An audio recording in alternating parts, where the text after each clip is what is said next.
हाँ दोस्तों, याद रखिए, कर्मठ, शिक्षित, सहयोग और एक ऐसा महान व्यक्ति जो सामाजिकों एवं समाज के बीच में रहता हो, यही महान व्यक्ति अरुण भैया जी, यही भविष्य बदल सकते हैं मोतीपुर पंचायत का।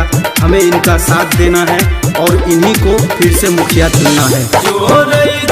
हाथ भैया चाही सबके साथ भैया, विकास भैया, राखू विश्वास भैया, ताज फिर से पहिरे भैया,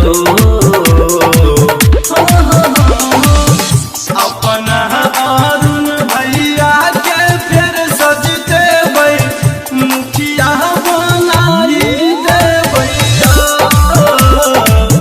अपना अरुण भैया के फिर सजते भाई पगड़ी बचाई ले भैया।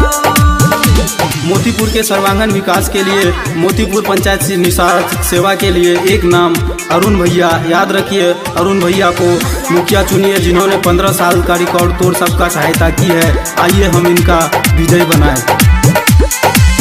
मोतीपुर पंचायत कहे फिर सो विकास भैया, धीरज बन करू विश्वास भैया,